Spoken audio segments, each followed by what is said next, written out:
Yeah, we don't want to do anything to scare your children. That's the last thing we want to do.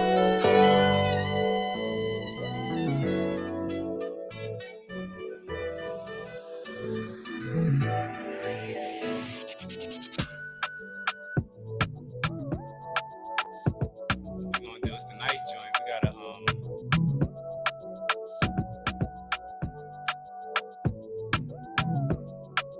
we ain't gonna do that. We ain't gonna Yeah, we don't want to do anything to scare your children. I That's the kinda like last that thing we want to feature. What y'all think?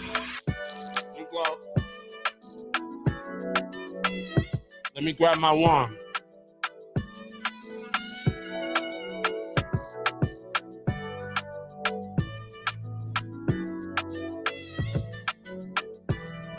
Yeah, we don't want to do anything to scare your children. That's the last thing we want to do.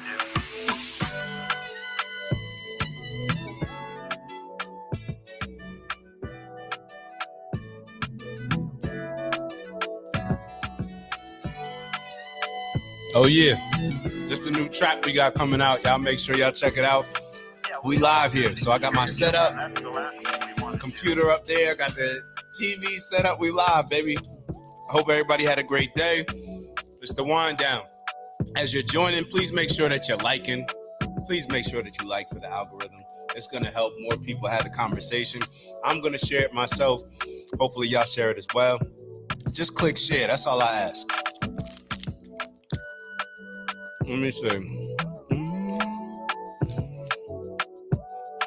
So we'll all do it together. And excuse me, I didn't get to eat, so I'm just kind of surviving off of that. Yeah, we don't want to do anything to scare your children. That's the So last appreciate thing we y'all want to tapping in. Y'all know we doing Wednesdays now. We do the wind down. Grab your glass of wine, grab some tea, grab some water, grab whatever you need to have a great conversation, to build the community. Y'all know what we're about. We're about no hate, all love, just straight community building. Yeah, we don't want to do anything There's to no scare your reason why we children. can't That's build the last together. thing we want to do. So that's the energy that we're on. I'm going to share. All right, so I just shared to my group chat. That's always key. Just share it to your group chat. Just throw it in the group chat. I'm also going to share it to my story for the thousands that may want to tune in Yeah, we don't want and to do check anything us to out scare and your join us in children. this That's the last conversation. thing we It's want going to to do. help. It's going to help. Trust me. Oh, no, that's not the energy we on. That's not the energy we on. That is not the energy we on. All right, we are live. Charlemagne, we live. All right, we got a bunch for y'all today. I actually got to go grab this book in a second. We got a bunch for y'all today. And hold on, let me grab this book.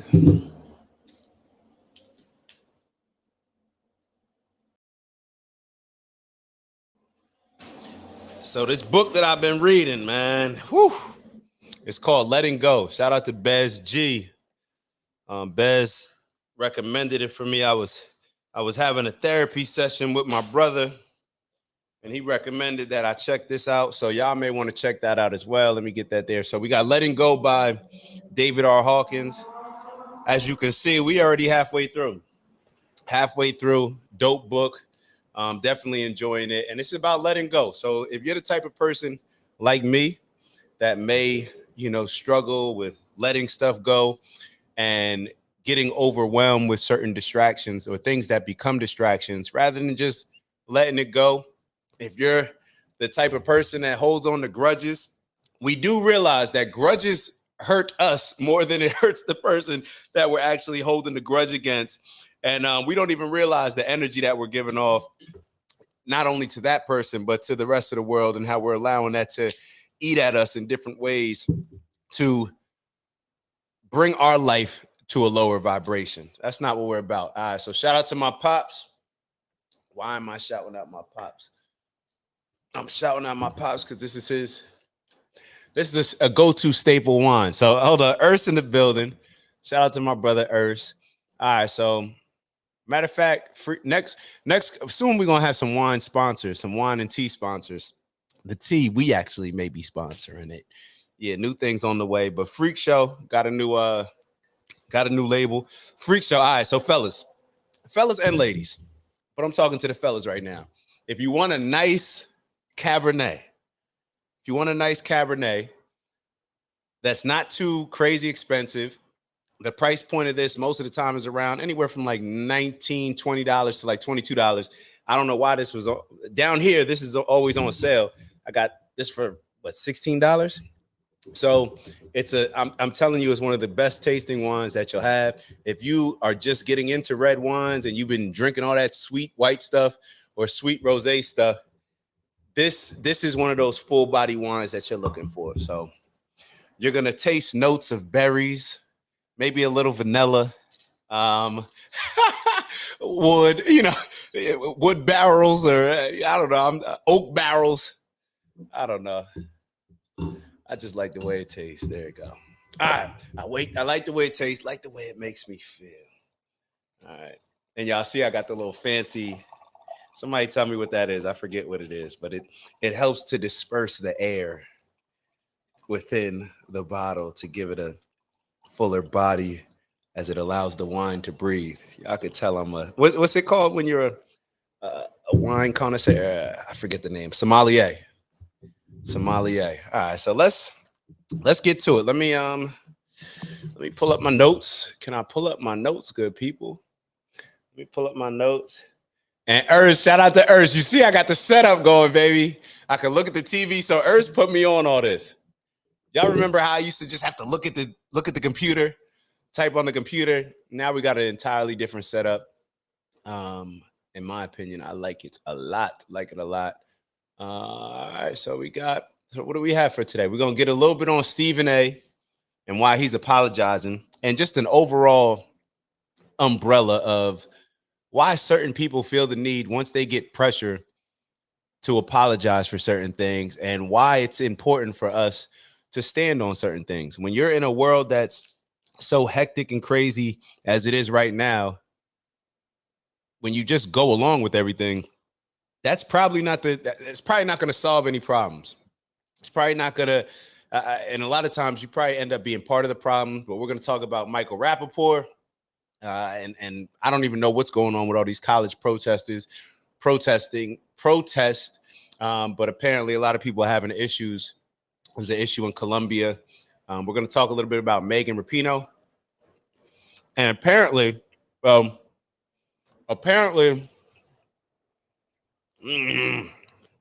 on. I just left the gym. I got to get something.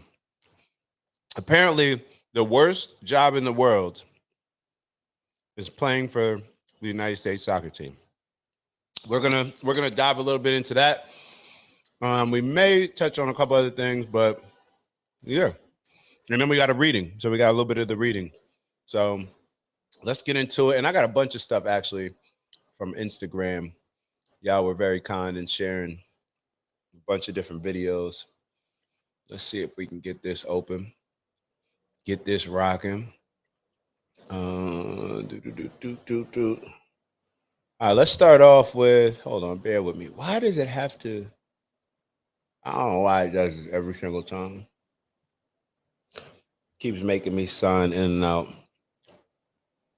But yeah, there's a lot of craziness going on. You got Pac's estate apparently mad at Drake. And first, actually, we may touch on that a little bit. Because I'm realizing, matter of fact, we will touch on that. I'm realizing, and this is something that I put up today earlier when we were when I was recording, giving y'all a little insight on my convo with God. And as I was having this convo, I realized that our world is no different than what we see happening with Drake and Kanye, what we always talk about with crazy fanatical sports fans. It doesn't matter what somebody does. It doesn't matter anything. All that matters is who you're rooting for. And I'm seeing this happen across the board. It doesn't matter what you think about Drake's song if you're a Kendrick Lamar fan. And y'all tell me if y'all see a difference. People will make every excuse why, well, Kendrick, it take him a little longer to cook, or he doesn't even got to respond, or he's waiting for the album, or will make every excuse in the book as to why Kendrick is better than Drake and why he's still winning in this situation right now, when it's clear my boy's up 2-0. It is what it is. And then on the other side, you see the same thing with people like Drake. for whatever reason, if Kendrick probably came out with something hot, I would probably be listening to it like, it's shy, it's shy. I probably wouldn't give the full credit. And what I see the problem with that is that when we live in a society like that, that same type of thinking carries across the board. It carries across the board with religion. It carries across the board with the pride that we have for countries. Whoever we like, that's who we ride with, no matter what they do. And the problem with that is that when we take so much pride in certain things that we don't even know what's going on, it can lead us to be a little bit confused on certain topics. For example, we don't know what's going on in Ukraine and Russia. We don't know what's going on in Israel and Gaza. We know multiple news stories have come out where we don't, where things are just all over the place. So therefore, if I'm on this side, we just choose a side. If I'm on this side, I'm going to say everything favorable for this side. I'm going to defend this side no matter what they do. I'm always going to defend their actions. If I'm on that side, I'm going to defend this side no matter what they do. I'm going to defend their actions. That is childish. We are behaving like children. We're behaving like children, and how we view the world is very much like children. Have you ever seen, I remember when Michael Jordan retired from the NBA. When he retired from the NBA for the first time, I had a temper tantrum. If my mom's listening, maybe one day we'll have her come on here and explain it. My entire room was decked out. Michael Jordan posters, Michael Jordan this, everything. Do you know that I went in my room when he retired and tore down everything? And I was saying, how could he do this to me? To me. That was my thinking. And it was because I was that's fanatical behavior. That's fanatical behavior. I don't know whether it's healthy or not for a kid to be obsessed with anybody like that to that point. Now, I understand if you're playing sports, that's who you look up to, but maybe that leads to a lot of other problems that we have. We obsess over idolatry.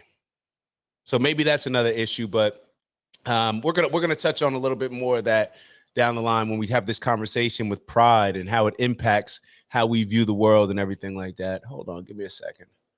I'm trying to get into this Gmail. 1 second.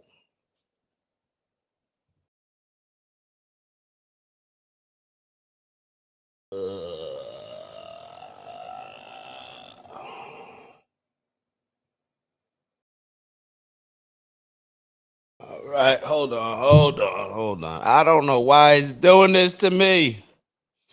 Give it a second.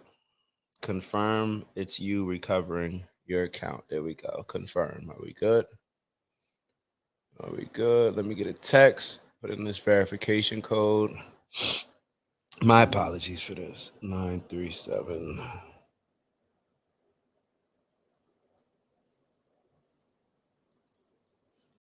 All right, we should be straight. We should be straight. Not now. Come on, we're not doing that.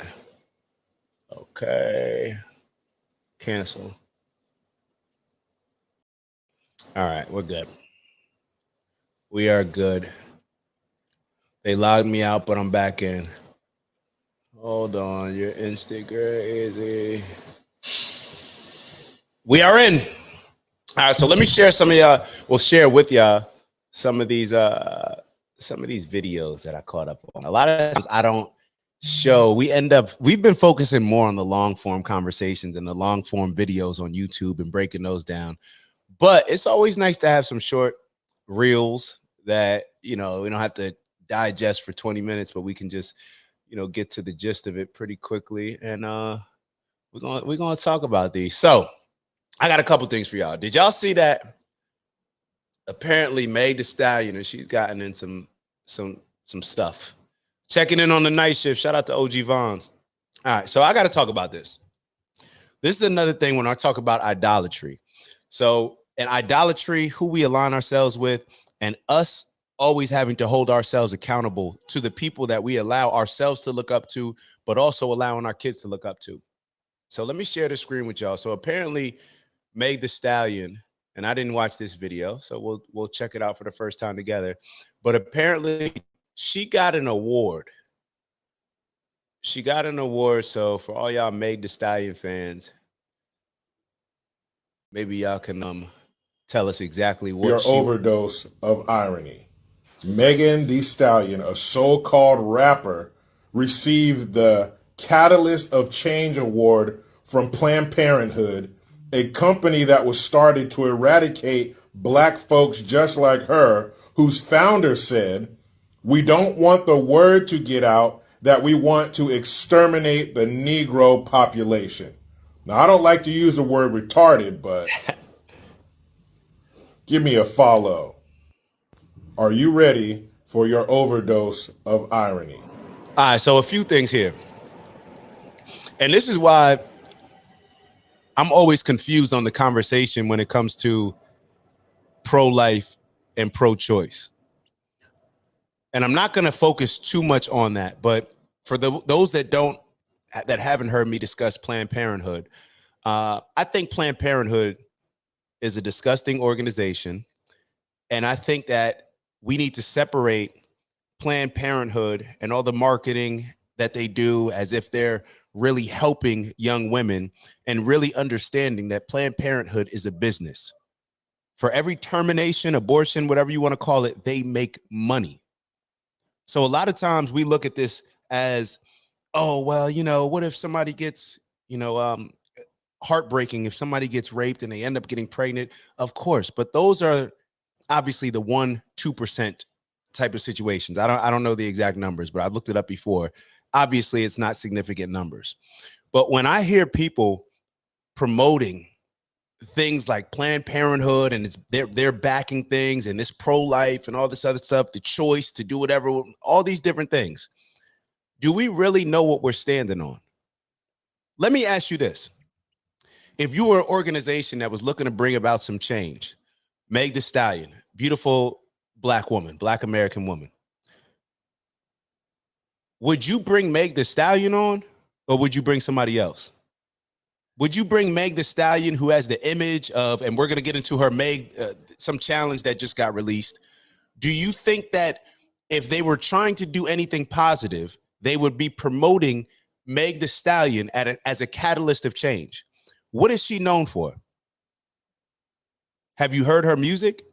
Are you comfortable with your kids, your daughters listening to it? Are you comfortable with your sons listening to it? All these different things. Why would a respectful organization use Meg Thee Stallion to promote a product or to promote their company with an award called the Catalyst of Change Award? Why would they do that? And I have to sit back and I always wonder, like, why do we fall for these tricks all the time? Why do we not question certain things? Why do we just, oh yeah, pro-life? Well, what are the Republicans doing? Oh, they're pro, or I'm sorry. Oh yeah, pro-choice. What are the Republicans doing? They're pro-life. Oh yeah, so we're pro-choice. We're pro-choice. Oh, what are the Democrats doing? Oh, they're pro. Yeah. So we're pro-life. We keep falling into these political games, and we're getting manipulated and used like pawns. And we don't even understand that a lot of these organizations that are claiming to be healthcare are simply funeral homes. They're funeral homes. And we don't know that. So I'm not criticizing anybody that look, let's be real. We grew up in a culture where getting an abortion is not a big deal. Can everybody agree on that? That's the culture that we grow up in. But just because we grow up in a certain culture, just because we grow up thinking one type of way, just because we actually do certain things based on the culture that we're in, does not mean that we can't make a change as we grow older. And we see a lot of that. What's the definition of insanity? Repeating the same thing over and over, but expecting a different result? So if we're doing the same things, and then our kids are doing the same things, and then our kids do it, why would we expect different results? Do we not? Unless everybody is cool with the society that we're living in today. If everybody's cool with the society that we're living in today, all right, so then cool. Let's do the same thing. We're good. Shy, what's good, Shy? My girl Shy in the building. Yeah, so that would be my question. Hold on. Y'all got me little over here. We got to make it bigger. I need y'all to feel me. Those are the questions that I ask. So when we see these organizations Any organization, let's look at it. What organization have y'all seen that has used a rapper, or I mean ball players, I guess, but what organization do you know, what company do you know that has used a rapper for something positive? That's my question. Catalyst of change. What is Meg Thee Stallion changing? What is Meg Thee Stallion changing?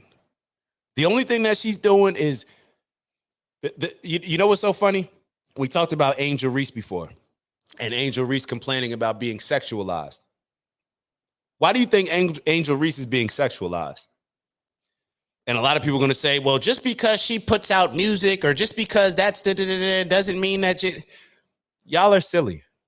Y'all are silly. Y'all don't understand cause and effect. If you put out a certain energy, you got to expect a certain energy back, whether you like it or not. If our culture is based on the over sexualization of Black women, then why would we not expect that to be the energy that comes back? If I go up to somebody and I smile and I'm nice to them, which do you think I'm going to have a greater likelihood of having a positive reaction from them? I go up to them, smile, look them in their eyes. Hi, how you doing? Have a good one. Or if I go up to them, mean mugging them and slap them. Why? Because it was a different, they're going to react based on my actions. It's a certain energy that I put out is going to have something coming back. I can't slap somebody and not expect them to try to slap me or do something even worse back. It just is what it is. But for whatever reason, we get caught up in, I don't even know this mindset that we get caught up in, but I want to show y'all this next one because I don't know if y'all, this is a positive response in my opinion. Matter of fact, let me try to see if I can see this Meg. I want to show y'all this Meg challenge. Hold on. What was it called? I had it. The Go Meg challenge. So hold on. Let's take a look at this. Let's see. So the same person at Planned Parenthood, respectable organization, not by me, but hold on. Like, bro, they're just profiting off of killing our kids. Like, let's be honest. They're profiting off. You can't look at it any other way. All right, so let's look at this Go Meg challenge. It's a twerking challenge, right?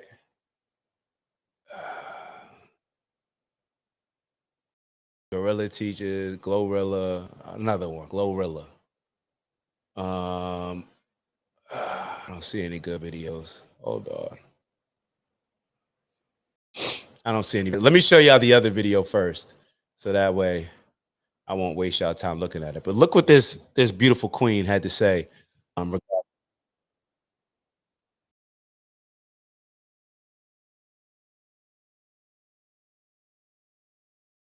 And tacky and it's given classless. I think I speak for pretty much. Let me run it back. Y'all Let me run it back to the queen. Stallion challenge, but to be honest, I think it's just yet another way for women to devalue themselves. And ladies, I'm not gonna hold y'all. At this point, it's given tacky and it's given classless. I think I speak for pretty much everybody when I say we're tired of seeing it. It's played out. There is no reason why we should log onto social media and at the top part where it says stories, there's nothing but a bunch of naked women, half naked women, thongs, panties, short shorts, twerking and showing their ass. For what? What is y'all doing this for? Likes? Attention? Validation? If I'm not mistaken, y'all just did this a few months ago. Y'all had a whole challenge where y'all called it the ceiling challenge, where y'all was taping y'all phones to the ceiling and y'all was twerking upside down. We done seen y'all ass from every single angle possible. We get it. Then y'all say, oh, it's just the internet. It's not a real place. This is a real place. Y'all don't care how y'all perceive yourselves. Y'all don't care that what y'all look like. You know what this looks like? It looks classless and it looks tacky as hell. Most of y'all are moms. Y'all don't care what y'all kids think. Y'all don't care what y'all kids might look like. Y'all don't care about. Real quick. She cooking. I'm gonna let her cook. Meg Thee Stallion. Do y'all realize that? Like, think about it with Biden. I know Fat Joe is always up in the White House. They always get rappers to come to the White House. Rick Ross was in there. They get all these rappers. Meg Thee Stallion, I'm sure, has access to a lot of successful people. However you define success. Let me say a lot of political figures. Do you think that these political figures would be okay with their kids, with their wives, with their girlfriends, with their nieces, their granddaughters out here conducting themselves in a way like Meg is, out here pushing the culture in a direction where Meg is pushing it? Do we think that they'd be okay with that? We do realize that they are just using us, acting like they're down with it, acting like they're cool with it. But in all actuality, they're just using, it's like a nigger strategy. It's nigger strategy. It's nigger strategy 101. Get the popular one, get the buck, get the ones that are popular, influential. We'll bring them on board to Planned Parenthood. We'll give them an award. We'll highlight them. We'll put them on stage, maybe put a little money in their pocket. And because of now we associate Planned Parenthood with Meg Thee Stallion, now all the Meg Thee Stallion fans, what do we think? We did see this with Taylor Swift, right? We understand how this all works. Taylor Swift, the NFL should cut a check for Taylor Swift if they didn't already do it. Taylor Swift, she goes to the games. All the Swifties, what ends up happening? The NFL ratings skyrocket. Why do you think every single play they're zooming in on Taylor Swift? To increase their ratings. These companies do not care about you. They don't care about you. And let me be very clear. It's not because you're black. For some people, it may be that. But these companies don't care about anybody outside. They damn near don't even care about their family. They don't care about the energy that they're putting out. Any company that would profit and promote certain things like the pharmaceutical companies promote, Planned Parenthood, why would you even want to be in a business to where that's how you're making your money? Y'all saw what happened with when the pandemic hit, when they were putting everybody on the respirators. Because once you put somebody on a respirator, now everybody died after being on the respirator, right? But once they put you on there, another 20, 30,000 we can run up. Follow the money. I don't understand why we are so naive. I don't understand why we hold these politicians in such high regards when these politicians have relationships or ways to communicate with a lot of these celebrities that are responsible for shaping our culture. But they don't, it's not like you've never heard any of them say like, yeah, you know, Barack reached out to me and he said, it's probably not a good look to show my ass. No, you'll never hear that. But you will hear Barack brought Rick Ross to the White House for what? For what? And I'm not saying he shouldn't be. I'm just, for what? What is the point? Why are these people so obsessed with these celebrities? See, they fake like they're obsessed. We're really obsessed with the celebrities. We really practice idolatry while they're sitting back looking at it like, look at these silly niggas. Look at these silly niggas. Yeah. Oh, yeah, run. Yeah, run. Yeah, go ahead. Yeah. Oh, you need a little more money? Don't worry about it. We got you. We got you another. Matter of fact, this other company, Pfizer. What anybody want to work with Pfizer? We got a big bag for y'all for that too. It's all marketing.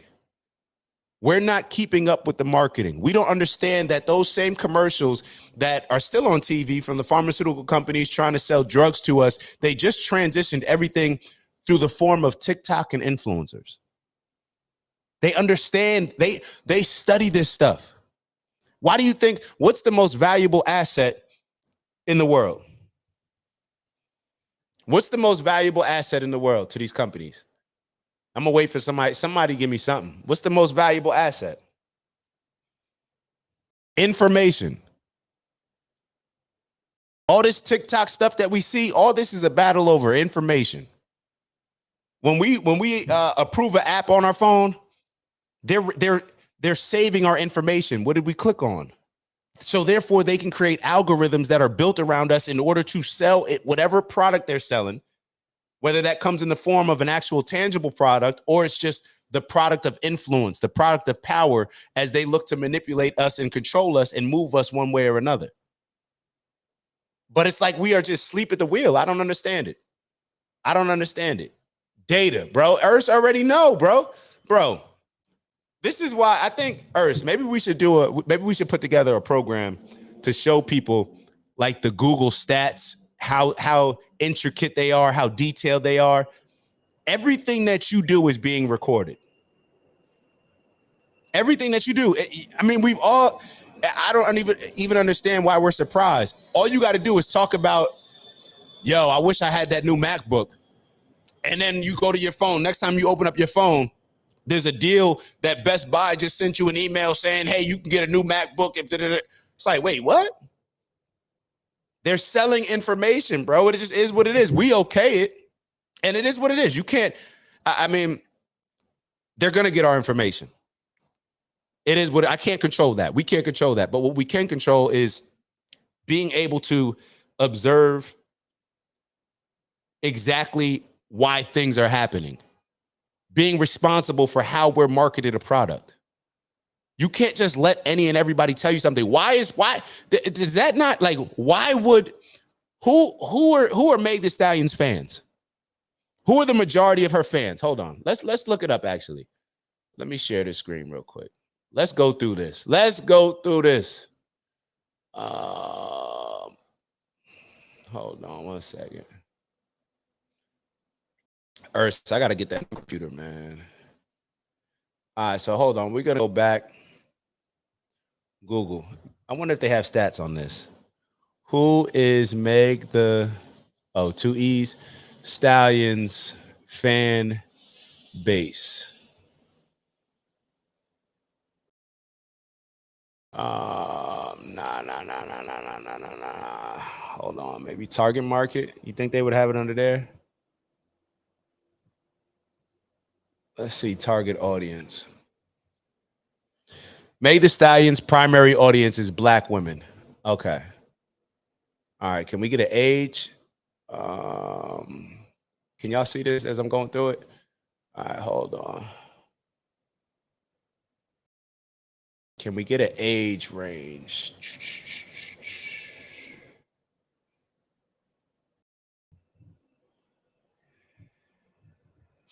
Let's see.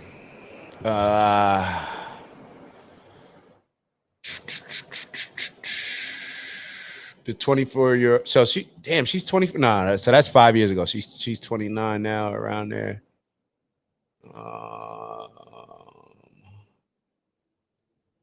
Have a more Gen Z audience or millennial? Big old freak. Like, y'all tell me who you think Meg Thee Stallion's fan base is. We already know it's Black women. Tell me who you think her fan base is. What age range would be safe? Is it safe to assume that I could say 13-year-old girls? I mean, it goes even younger now that we have TikTok, because every song is promoting those type of things, where you look at any 8-year-old to 12-year-old girl, they're singing Meg Thee Stallion. They know every single lyric. They know what not to say because their parents are around. But when their parents aren't there, they're saying exactly what it is. So the fact that they know what not to say, they probably know exactly what all these things mean. So now they're being overly sexualized. So why are we complaining and in Angel Reese's corner as a grown woman making a whole bunch of money in college, complaining about being overly sexualized, but then we're okay with our 8 to 12-year-olds? Don't we see that this is a grooming process? This is a grooming process.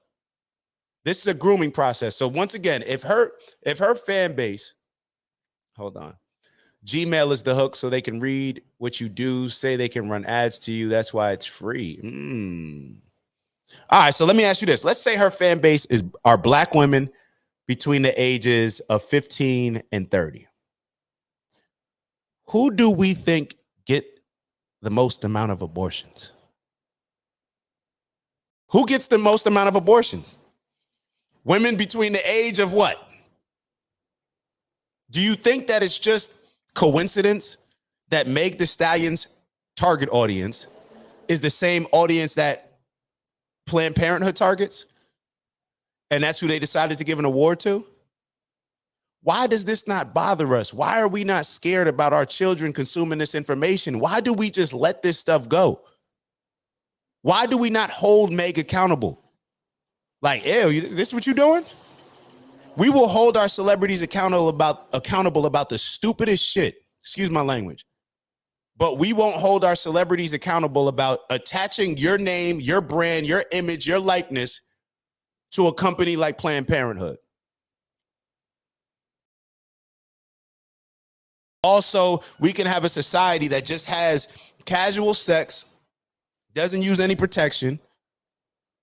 And, oh, yo, you pregnant? Don't worry, you got day after pill. Oh, day after pill, don't even trip. Yo, you could do this little thing that they, you get another pill. It's like an abortion, but, oh, if they, don't worry, don't trip. If it's something to issue, we could just scoop that thing out.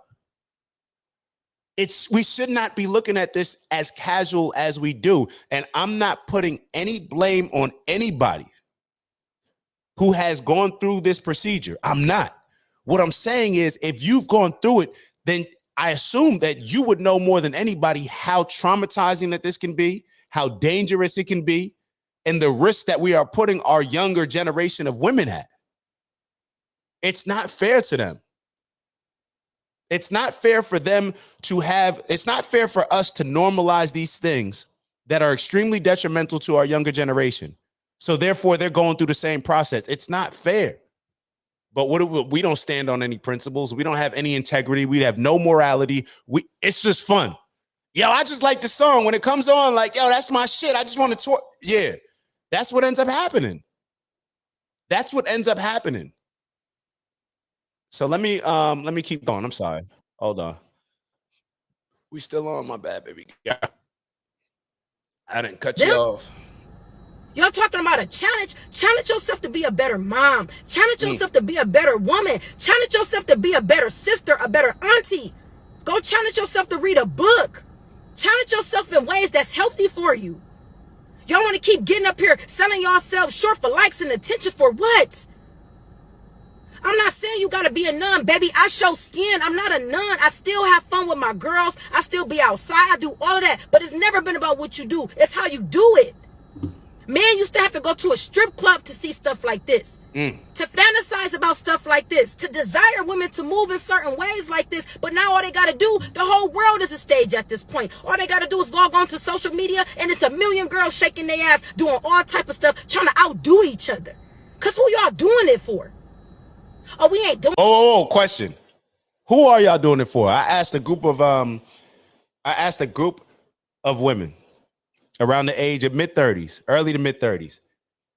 We're talking about how they dress. Who are women dressing like this for? Especially if you got a boyfriend. And especially if your boyfriend don't even like that. If your boyfriend thinks what you're wearing is too seductive, it's showing everybody else what I assume he had to earn. You know what I mean? Like, you being his girlfriend, we still got to earn that, right? Or is it just given for free? Maybe because we don't have to earn it. Maybe that's why we're so just cool with just allowing everybody to just see everything. Allowing all these men, you want to dress so sexy, so you'll just allow all these men to just picture themselves having sex with y'all. Like I said it before, shame on your daddies, shame on your brothers, and shame on your uncles. Shame on your granddaddy. Because if they were keeping it real with y'all, they would tell y'all that as soon as a woman comes out the house looking seductive, every single man that sees her, the thought that's running through his head is what it would be like to have sex with you. So blame your coward daddy, blame your coward brothers, blame your coward granddaddy and your coward uncles. Because they're not keeping it real with you. You want to know why? Because they just want to feel good. They just want to feel good. They're scared to just stand on principles. Men do not get rewarded anymore. Do y'all realize that? Think about it. We're talking about rewards, right? Meg Thee Stallion got rewarded for something. She's being rewarded for being seductive. She's being rewarded for sexualizing the culture. She's being rewarded for those things. You know what doesn't get rewarded? Stand-up men. You know what does get rewarded? Pandering, punk, cowardly men. The men that y'all wouldn't dare date, but y'all align them, you align them, you align yourselves with them when it's time to push a movement because they just let y'all do any and everything. They're the corny cats that was in high school, never getting any girls, so therefore they'll do any and everything just to get a girl. It's not cool It's not. It's not any of those things. It's not stand-up-ish. It's not honorable. But you know what? Because society doesn't reward it, men do not pass it down to the next generation of men. Men will not pass it down to the next generation of men because society doesn't reward it. We're more concerned with what society rewards rather than everybody's religious, right? I don't get it. I'm not even religious. Y'all know I look across the board. I take so much from a lot of different religions. But I'm always so surprised when I look at the scriptures. I was so surprised today when I looked at one of the scriptures when it was talking about pride goes before the fall. You know, that it's actually a little bit more. It's not just what we always hear. There's actually more to that particular scripture. But I'm always surprised when I look at the books. I'm like, hold up, this is a direct contradiction. This is a direct contradiction based on how people are living, but because nobody cares, nobody reads. Everybody just goes with the flow. Everybody's a follower. Rewarding corny men. And let me be clear. I mean, non-principled men. I'm not talking about men that are not jocks, that are not that are nerds. I'm not talking about that. I'm talking about corny. And what do I mean by corny? I mean, when you compromise your integrity, your morals and values in order to get a reward that you're looking for, that's corny. Corny men have destroyed our society. Your corny daddy has destroyed our society. Your corny brothers have destroyed our society. Your corny uncles, your corny granddaddies have destroyed our society.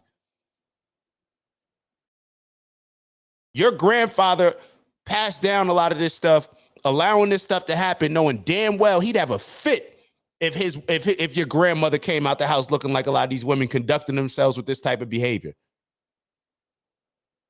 But your granddaddy and all the men in your family gonna like that pic. They're going to like the pic of you posting rather than them pulling you to the side and saying, baby girl, you worth too much for this. Your value is too high to just be giving this all to the public on Instagram. Matter of fact, don't you got a baby and it's those same women that ain't even having sex with their men. And let's talk about it, man. Super seductive, but not having sex with your man. Hold on. I'm getting a text. Whenever I get text during these shows, hold on. Oh, hold on. Ask ChatGPT.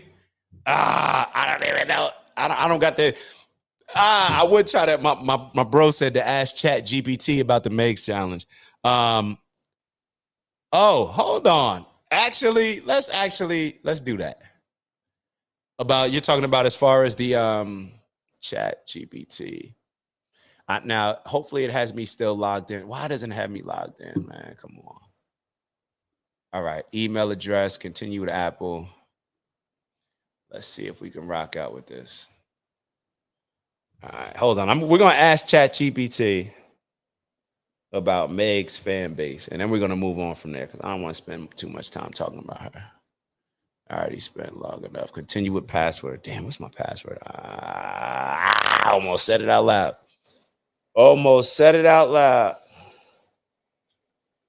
Is that it? I took a guess and it worked. All right, we on, baby.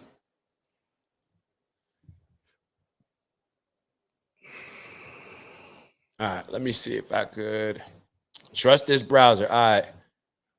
Good look for that, bro. All right, so are y'all familiar with ChatGPT? Actually, maybe we could do a little, this would be good to show y'all. ChatGPT is a monster if you know how to use it. ChatGPT is a monster if you know how to use it. Hold on. ChatGPT. All right, so let me ask this question. Can y'all all see the screen? All right, bet. What is Meg the Stallion's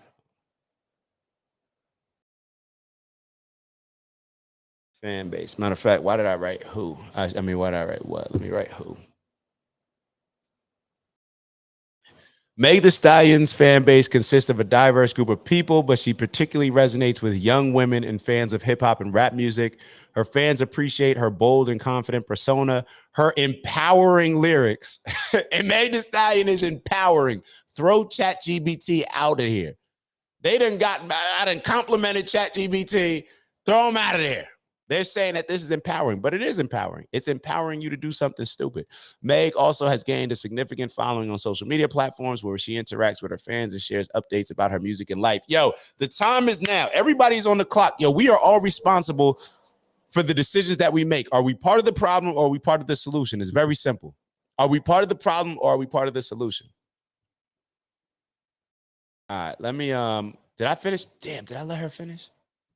I keep my girl off, my bad. Let me let her finish and then we'll move on. Doing this for the man, who you doing it for then? Y'all gotta stop and think, man. Cause it's not giving what y'all think is giving.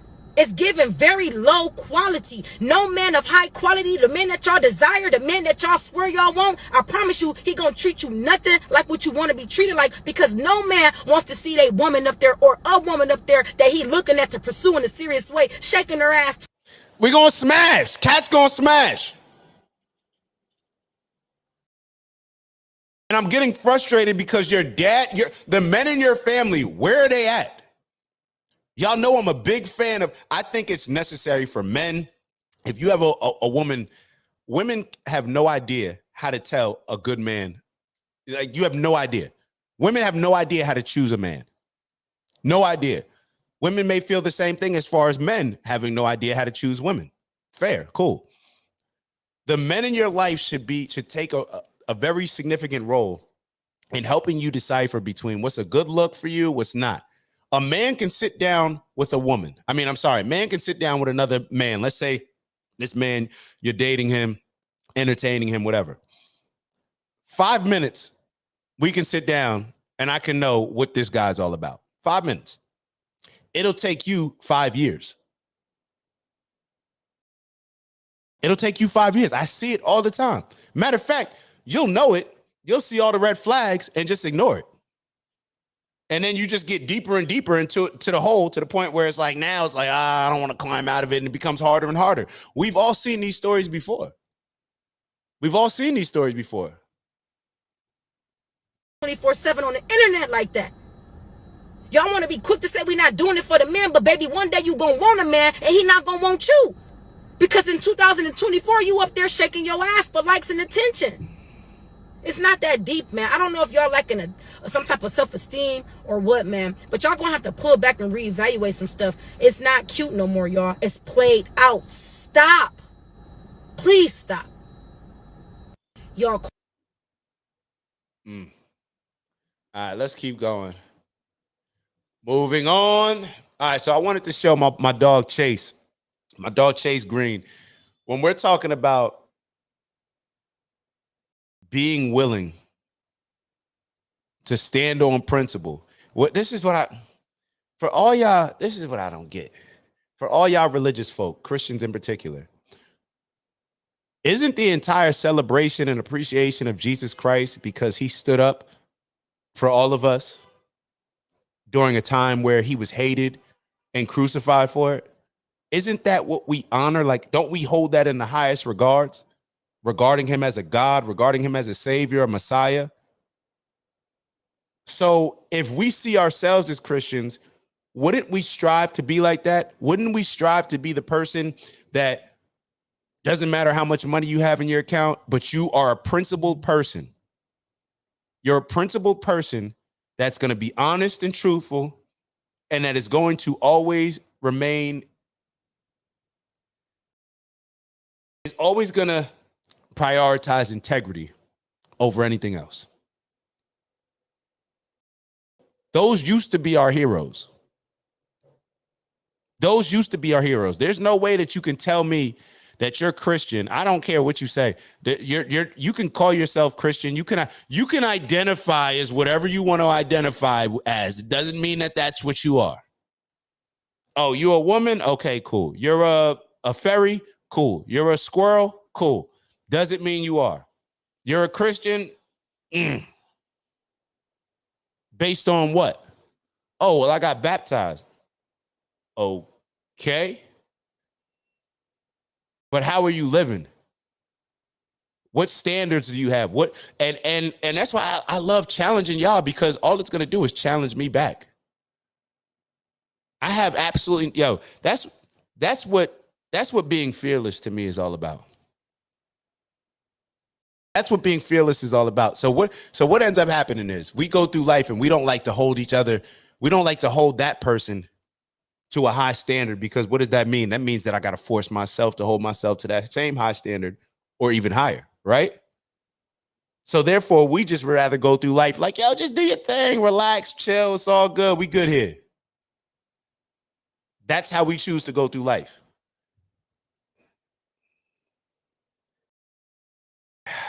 Ladies, I tell you, as disappointing as things are, and I want to be very clear, this is because of weak men.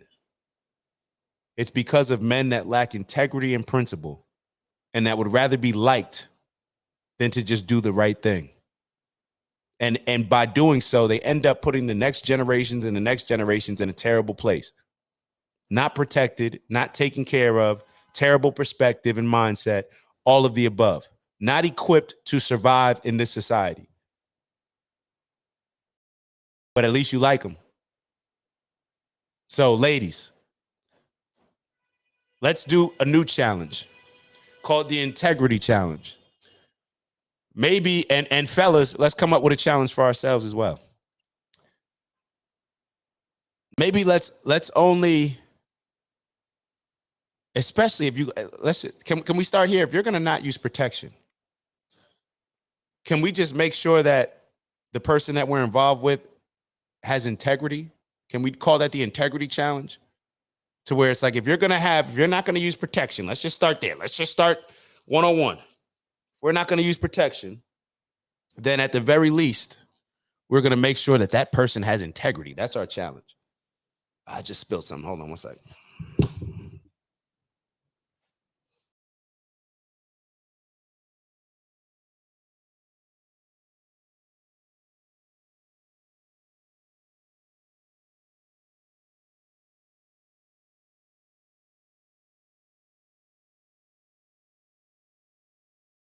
What do y'all think? I'm not looking at the chat. We committed. Is it gonna go viral?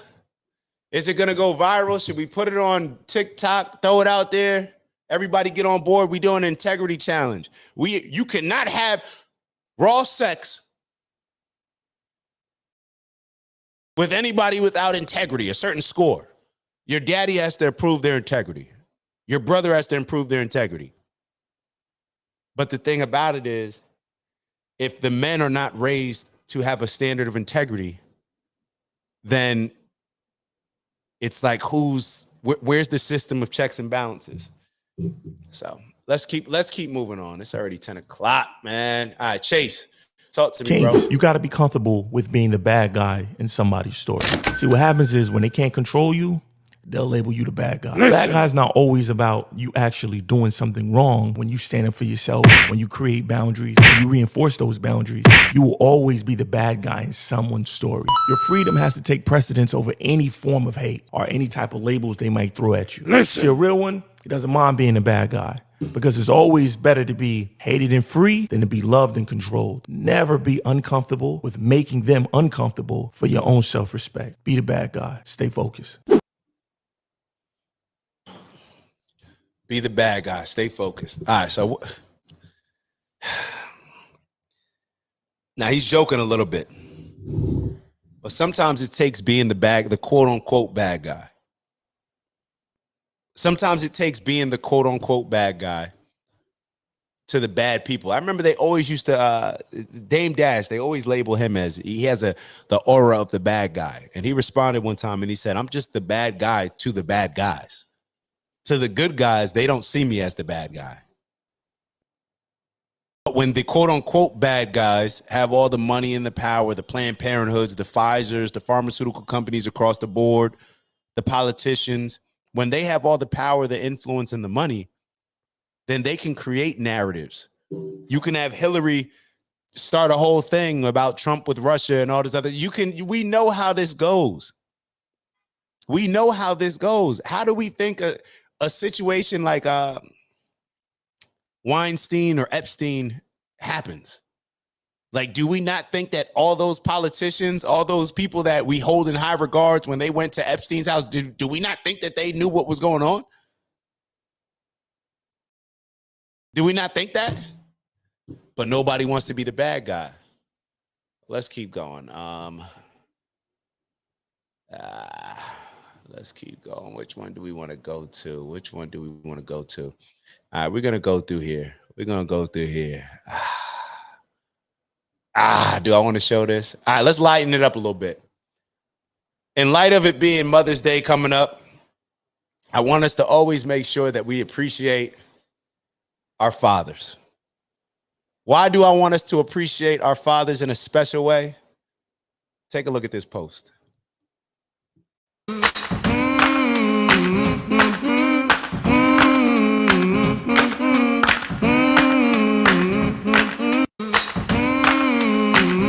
You see what it says? You need to thank your dad for bringing you into this world. Chances are your mom wasn't in the mood. That hurt. My stomach is upset. My stomach.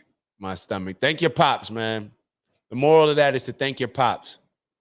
Every day, thank your pops. You got a good dad in your life, thank your pops. All right, so a lot of people always think, well, all right, before we now, I wasn't going to play this video. All right.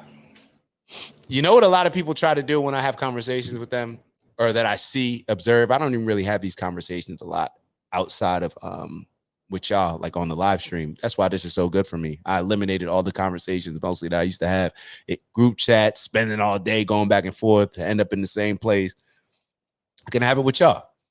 And a lot of people think that, oh, you're exaggerating. You know, the culture's not all bad. It's not all this. All right, let me show y'all something. Before we move on, I don't know. God must have wanted me to see this because I wasn't even going to play it.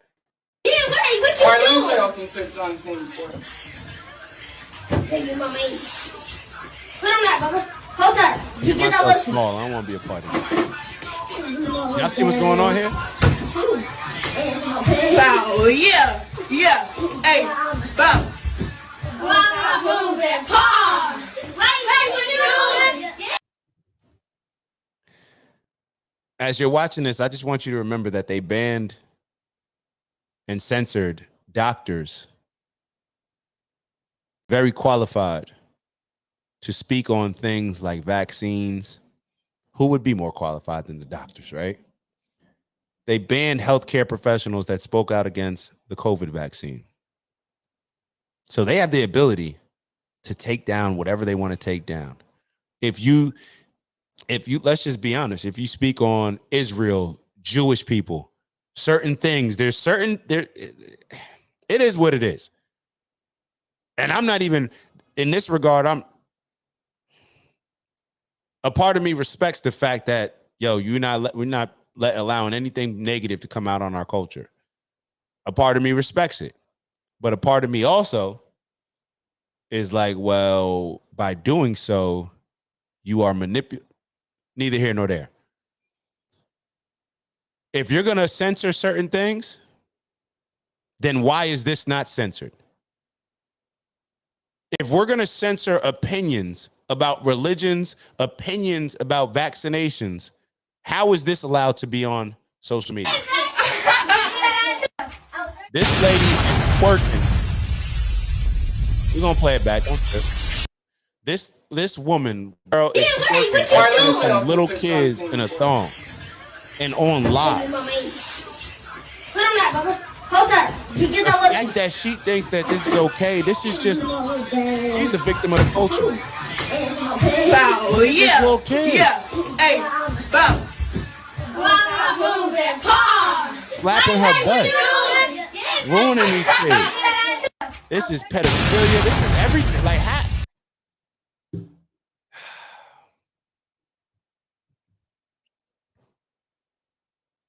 Cold world we're living in. Cold world we're living in.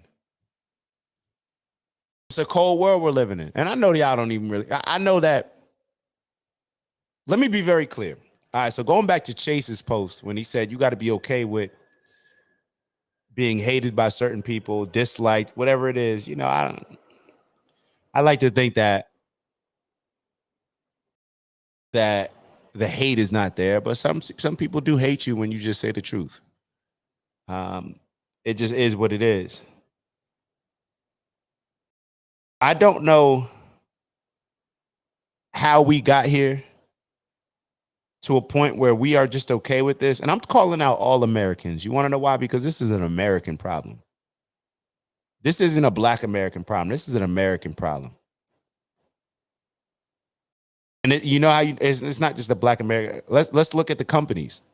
Who owns all these record labels? Everybody plays a role. Us listen, we play a role. Like I said earlier, either we're part of the solution or we're part of the problem. And yes, it may suck that we may not be able to listen to some of our favorite artists. Y'all know I'm the biggest Drake fan that there is.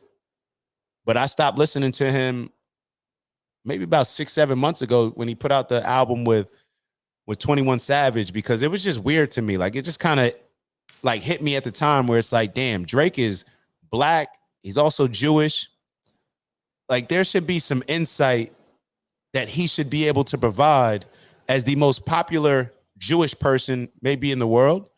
And then you got a guy like DJ Khaled, same thing, the most popular or one of the most popular Palestinians in the world. When they're not speaking out and just saying something and using their celebrity, using their influence to bring people together, but they rather just stay out of certain things, then that, to me, it rubs me the wrong way. Now, lately, I'm back. I don't like, just because I don't like, I'm not feeling Drake right now. I ain't gonna let y'all jump my man. You feel me? So I'm still, but it's like, I gotta hold them accountable. And the only way that I know to hold an artist accountable, I don't know Drake, is to stop listening. If you're controlled by streams, then okay, let me do my part. I'm just not gonna listen. Will you care about missing my stream? Probably not. But if everybody develops that same mindset, then that's what happens. We have the same mindset. Oh, my vote don't count. My this don't count. And we all just develop these mindsets to excuse our behavior, to make us feel better about making decisions that we know that are not the right decisions, but trying to excuse it as a fact. Well, it's not going to impact, everybody. I don't matter. Imagine that. Imagine a quote unquote godly being saying that they don't matter. I don't know. What God y'all praying to, man? What God that y'all praying to told y'all that y'all don't matter? Everybody matters. Every single human being on this planet. If we just decided to take responsibility for us figuring this thing out that we call life, we all got to work. We all got to, hey, we're going to be here together. It is what it is.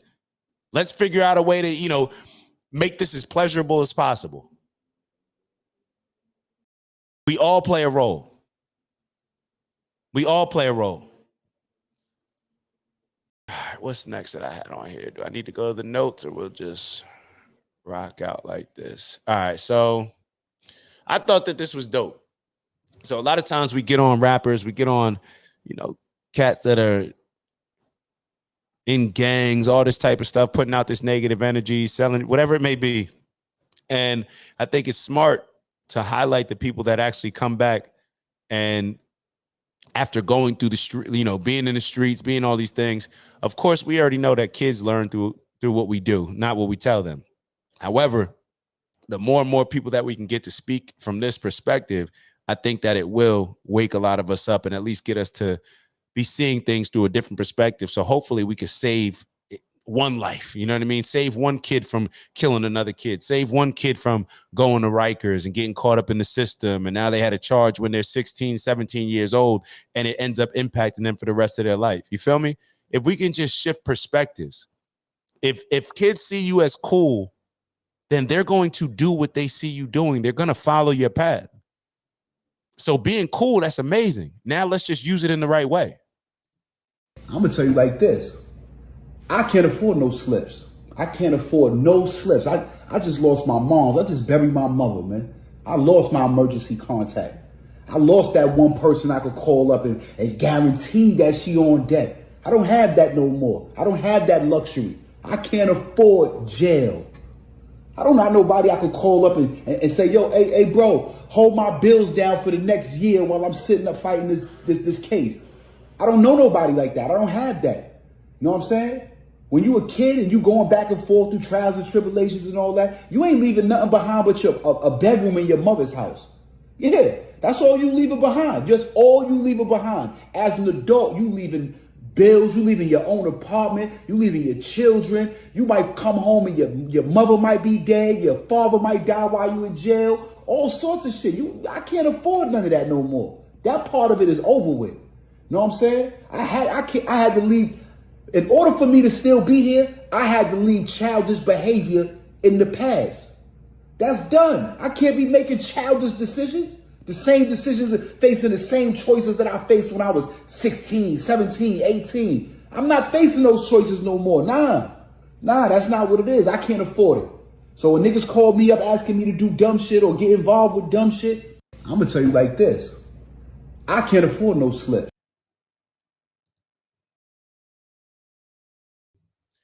At some point, a generation, a person has to change the trajectory of the family and the culture. And we see it happen all the time. Like we are capable of doing this. How many times do y'all hear me talk about my dad? You know, I hold him in high regards. He was the first one to go to college, became an attorney. He set the bar high. You know, he could have had every excuse to not be shit in life. He could have had every excuse to lay down and people would have said, well, you know, you're coming from the South Bronx, poor family, moved up from South Carolina. You're the youngest of 9 kids. Y'all have no money. Yeah, I could, you know, it's not your fault. It's not your fault. Could have easily laid down, but at a certain point, you decide like, yo, either I stand up and I become the change that I want to see in the world, or it's never going to happen. Or it's never going to happen. And let me make sure Shy wrote the clown. Yeah, it's clown behavior. Shy wrote, a lot of men talk about their first time having sex with older sister friends or someone who was older than them, and they act like it's normal. I got a lot to say on that, but I'm probably not going to say everything today. But I blame a lot of this on parents. Yo, my dad was always like a little bit like he never really loved sleepovers. You know what I'm saying? When you sleep at your friend's house, whatever. But and that's just a sidebar. But if you're not watching over, I know everybody wants to be the cool mom, the cool dad. There's nothing cool about your little baby girl, you know, getting pregnant.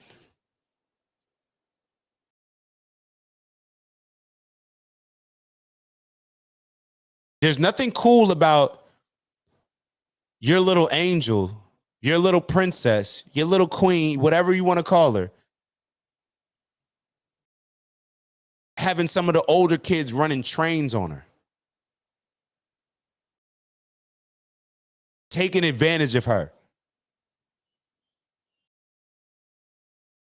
where she just wants to be cool. She just wants to be, you know,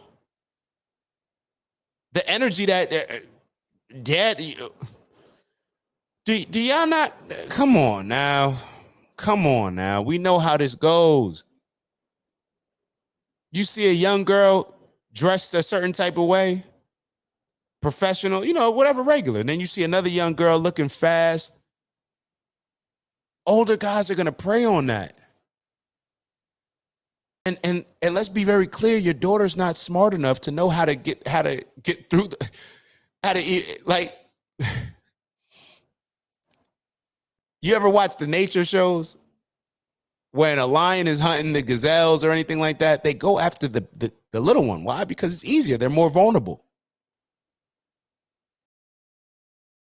Mothers, your daughters are not built to not get finessed by these older guys that are going to take advantage of them You know, possibly we say protect black women. We say protect women, right? Believe all women, right? But are we really doing it? Are we doing that when it comes to the culture? Let's be real. How your daughter gonna know how not to get manipulated by men when your ass still getting manipulated by men?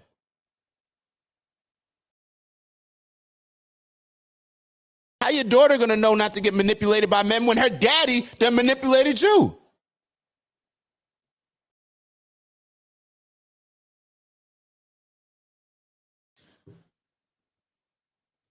I don't understand. Yo, I challenge y'all, especially the ladies on here. Where are the men in your life? Have them join this discussion. Because I'm gonna be honest. A lot of times, you know who ends up watching this show?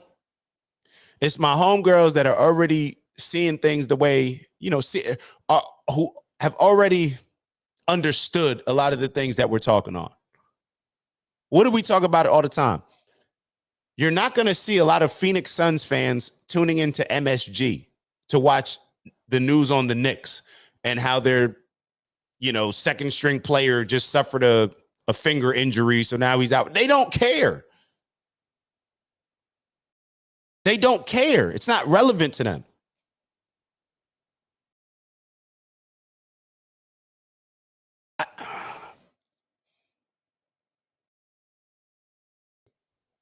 I just don't understand. It's frustrating. Maya Bunch.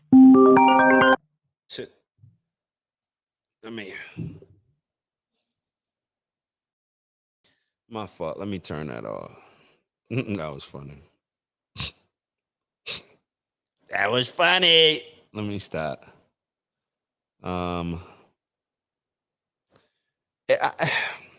Where's the men at? What are the men in your lives having these same conversations? Or are they just going with the flow? Like, I really have a question, dude. And what I was saying as far as the people that watch this show, it's my homegirls, boom, all right, cool.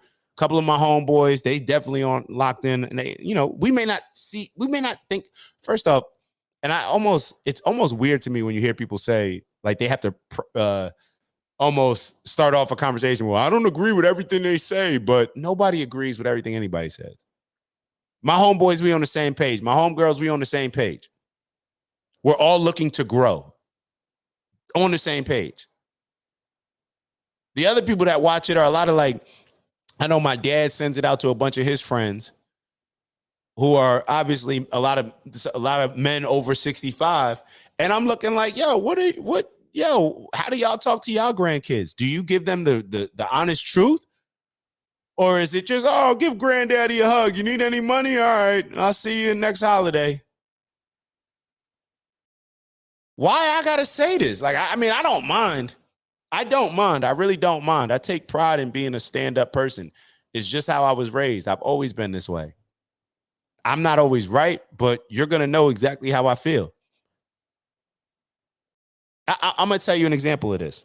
I had to check myself with so Kanye. Oh, look at the moon. Moon looking cool out here. So I had to check myself. An example of this. Remember I was talking earlier, like I'm a Drake fan. So when Kanye dissed him, I'm already like, Kanye corny, like he whack, he's a sucker for that, all that.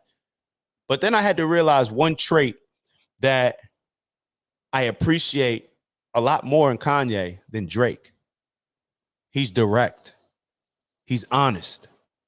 He speaks on things. He tells his truth. He may be factually off on certain things. He may say certain things that I don't agree with. But I know he's not BSing. Everything he says, he believes. And that is a lot more than we can say about a lot of the people that we hold in high regards, whether it's your doctor that you went to go see that convinced you to have this surgery that you didn't need, whether it's your pastor lying to you just so he can get some money out of your pocket, whether it's the dude that's trying to get in your pants, just telling you whatever. At least he's being real. I can appreciate that, even if I don't like that person. Hence, why do we think a lot of this stuff, you can say what you want about Trump. There's a lot of people that are moving away from the Democrats. moving towards Republicans, whether it's Trump, RFK, or an independent candidate like RFK. Why? Because you keep trying to manipulate me, bro. When you manipulate me rather than just be honest with me, and that's nowadays, shoot, fellas, y'all tell me if this is not the case. If you keep it real with girls, they actually with it. I've had multiple conversations with my homeboys. Like, yeah, I just kept it real. I just said exactly what it is. I'm like, yo. You see how this ain't my home. Y'all know I don't play those. I don't play those games, man. I try to, fellas, exercise as much discipline as you can. It's gonna protect you. It's gonna protect you. But let's keep going. Hold on. Let's keep going. We'll watch one or two more of these, and then we're gonna get on that Biden one. Did I want to show that? Screen shared. All right, hold on. Matter of fact, no, we're not going there. We're going here. We're going here. Hold on one second. Let me go to my. Actually, hold on.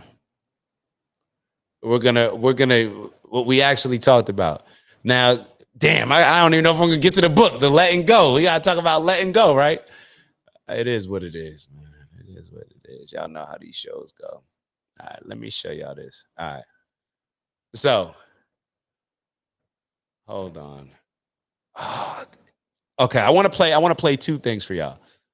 Hold on, let me open this in a different tab. All right, so I got that open in a different tab. Let me search Stephen A. Smith, Sean Hannity.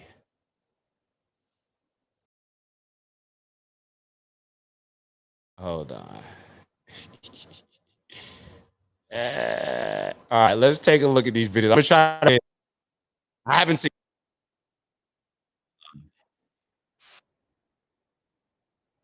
Hold on. Oh man, they got my boy looking bad. Hold on. Let me get rid of these. All right, share screen. All right, here we go. Candidacy. All right, Biden struggles, they are growing more obvious by the day, but Democrats, they are still pushing his candidacy, drawing the ire of many in the media, including our good friend Stephen A. Smith, who had this to say to Howard Stern. Take a listen.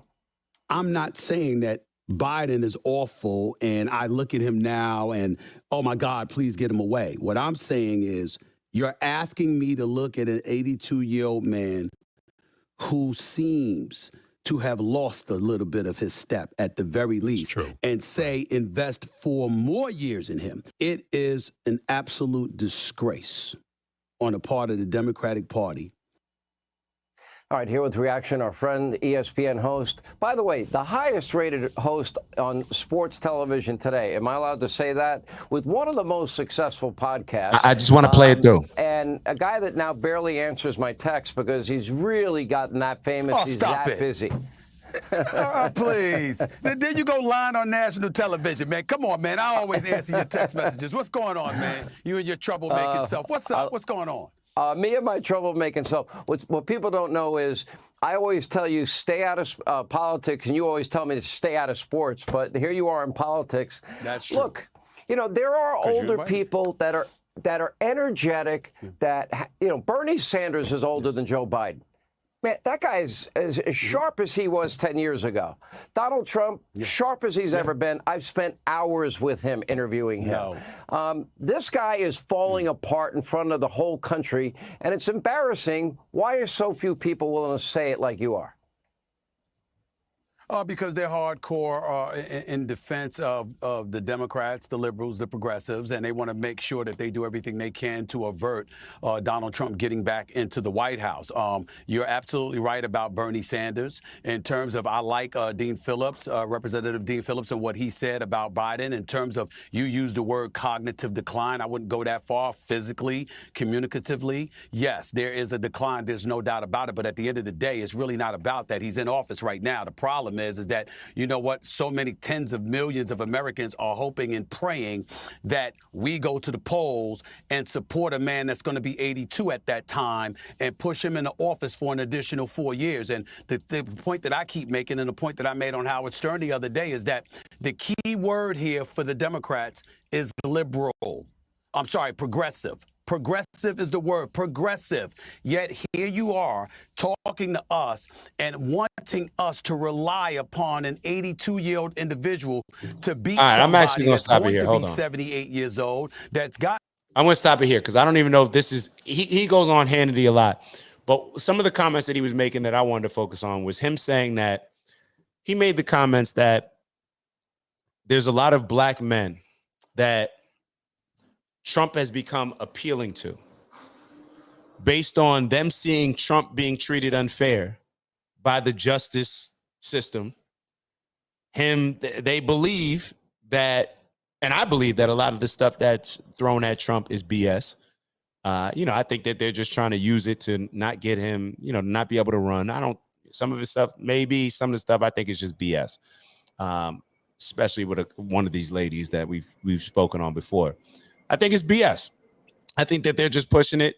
And a lot of men, or there was a group of black men that came out and they were saying that these are the reasons why they messing with Trump. And one of the reasons was they actually see the fact that he's going. I think they developed a certain level of sympathy or empathy for him based on seeing him go through what they deem as unfair trials and tribulations.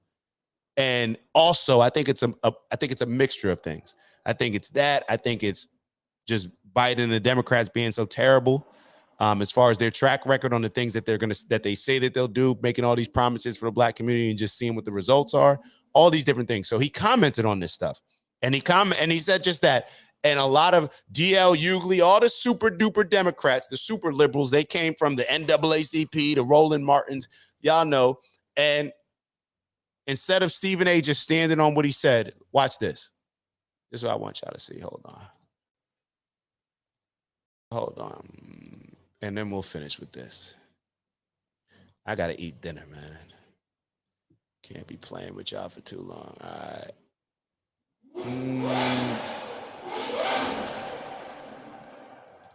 Miami. Y'all still listen to touch on something.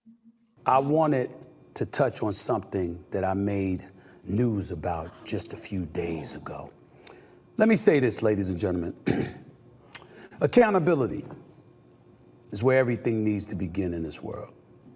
It's something I say quite often. I certainly never hesitate to hold folks accountable when mistakes or mishaps occur. So I'm certainly not about to run from it myself. I'm fully aware of negotiating support for Trump all over social media as well, after comments I made during my appearance on Fox News' Hannity last week with the one and only Hold Sean on. Hannity I want y'all to hear to hold everything. My folks bad. accountable I when was trying mistakes to or get mishaps occur. So I'm certainly not about to run from it myself. I'm fully aware that I've been in the news over the last few days, paraded all over social media as well, after comments I made during my appearance on Fox News' Hannity last week with the one and only Sean Hannity himself. And I'm fully aware of the outcry that has ensued because of it. A lot of folks in Black America seem pretty pissed at me right now, from friends and loved ones to colleagues, contemporaries, and dare I say, even the NAACP itself. Quite a few folks were put off, if not flat out offended, after my words were interpreted as associating support for Trump from the black community with all the legal issues he's facing. For that, I sincerely apologize. To be clear, my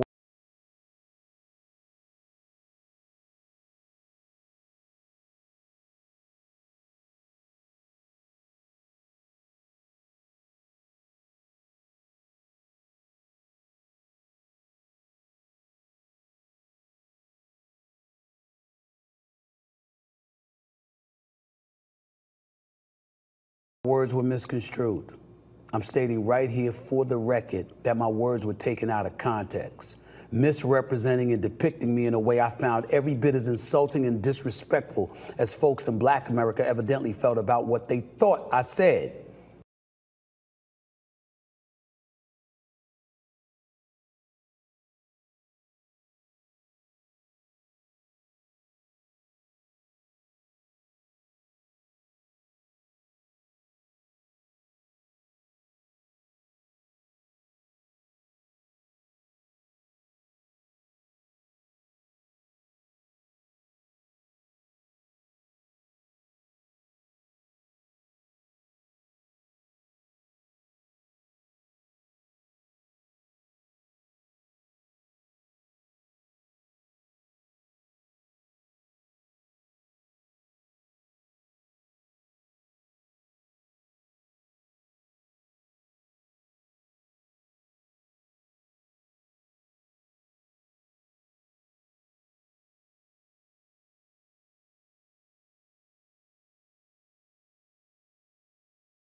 but I'll own it anyway.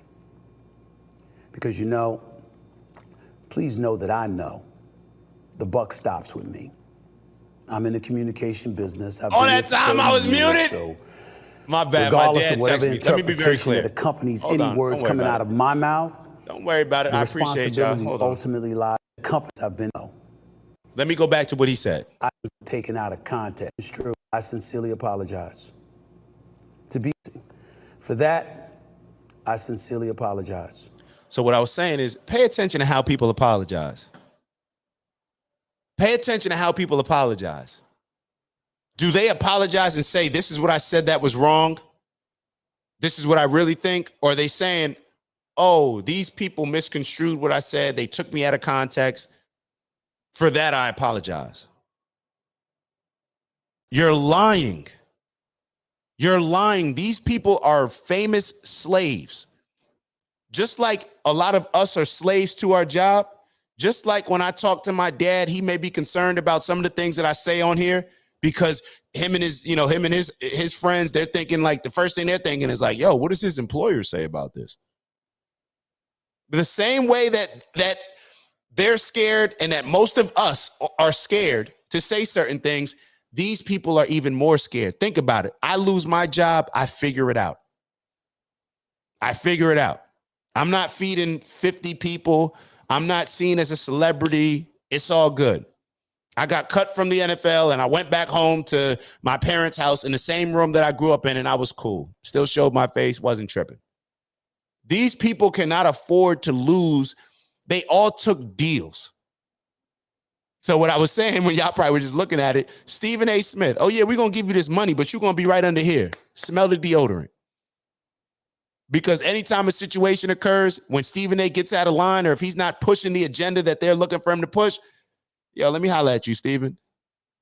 Yes, boss. Yo, I need you to say this. I need you to say it like this, and I need you to apologize for that because that's not aligned with our agenda. You heard? Got you. And they go on here and do this.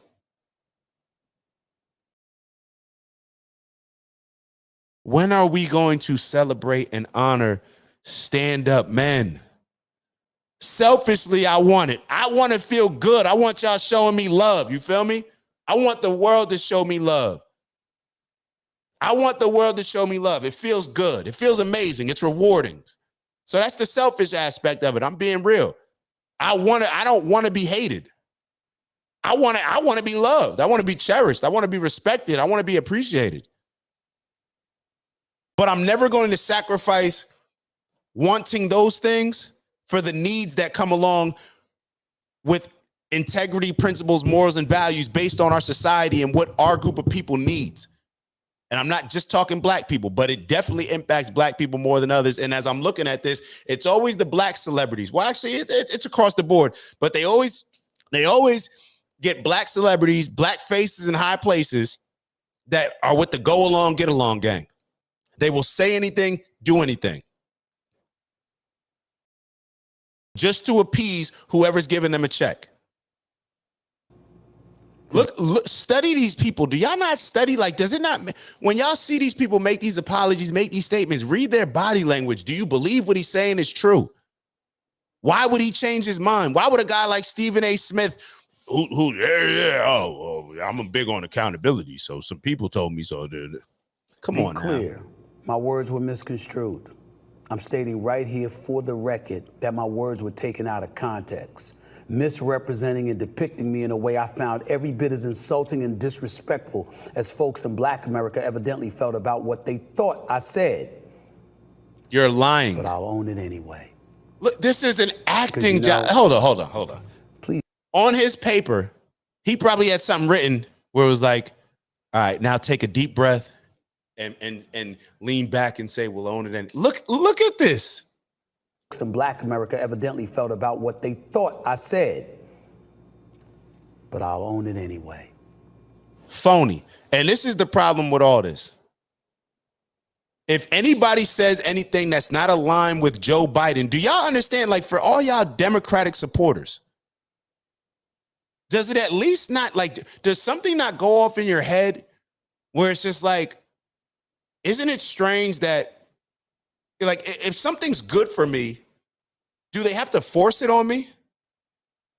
They forced the shot, the Pfizer shot on y'all. Well, guess what? After a couple years of studying, we realized that it's not what they thought it was. It's not what they thought it was, but they forced it on us. Now, if they would have told everybody, they didn't have to force everybody to go run to the store and get toilet paper. People fighting for it on their own because they know that it's a necessity. They know that it's a need. Why does democratic principles have to be forced on black people? Or if they step out of line, get this nigga back in line and give him some lashes so he don't ever do it again and make him publicly apologize. We saw it with Kyrie. We see it with Stephen A. Smith. We see it with all these prominent black people. They're doing the same things that they used to do back in slavery. Bring that buck. Give me the strongest one, and we're going to make an example out of that nigger. Why are we allowing this? Why are we respecting this? Why are we not celebrating the people that actually stand up against it and stand on principles? I don't understand. Men, if you over 65 and you're retired, what do you got to lose? What do you got to lose? Write a book. Speak on it. I don't know. Do something. Make an impact. We're dying out here. Y'all just looking at the boat sinking. Everybody is looking at this boat sinking. Black people, we're not doing well. It's not looking good for us. We continue to do the same thing that we've done ever since Lyndon B. Johnson came through with his social program, and it destroyed our entire culture. It made us complacent, and it made us victims, and it rewarded cowardly behavior, and it rewarded victimhood. Now look where we are. And we're still relying on the same tactics. Black Democrats, does it not? Don't you think that even if you agree with the Democrats, don't you think it's a problem that they're bullying black people into voting a certain way? It's like, even if I'm Christian, I would actually think that it's wrong to bully somebody into forcing them to be Christian. Isn't that why y'all run when the Jehovah's Witness come knocking on y'all doors? And they're not even doing that. They just trying to shed light, right? Give you a book, read a book with them, have a conversation with them. It's funny. It's actually honorable when you think about it. It's actually honorable. And it's approach that they're looking to have a conversation. They're looking to have a conversation. Your pastor never had a conversation with you, but you done jumped in the water and got baptized. Never had a one-on-one with you, but you done dedicated your life to Christ. What is wrong with us? Why are we so silly and childish? Because, please know that I know the buck stops with me.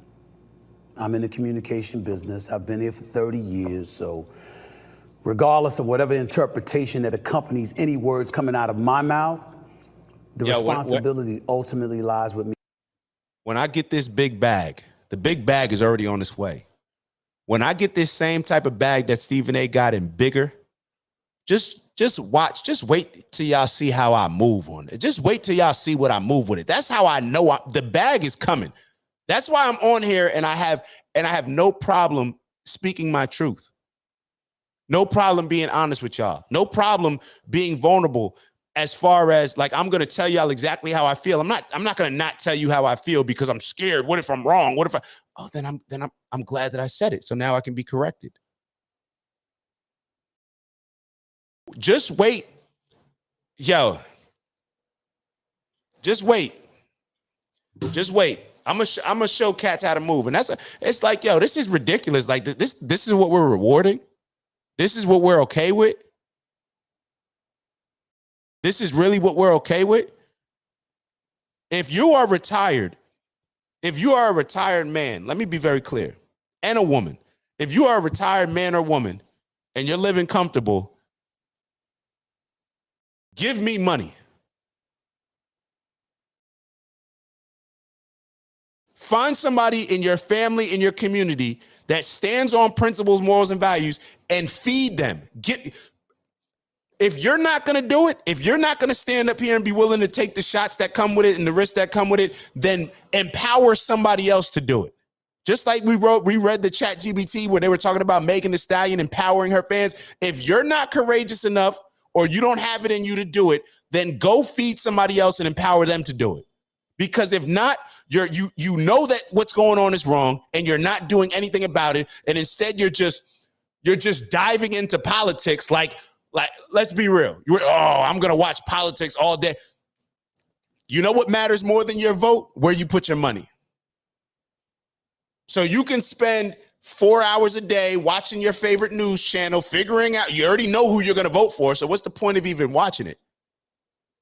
You already know your mind's already made up who you're voting for. What is the point of watching it? Go contribute to something in a different way. If not, then be okay with the world that you are leaving for your kids and your grandkids and the generations to follow.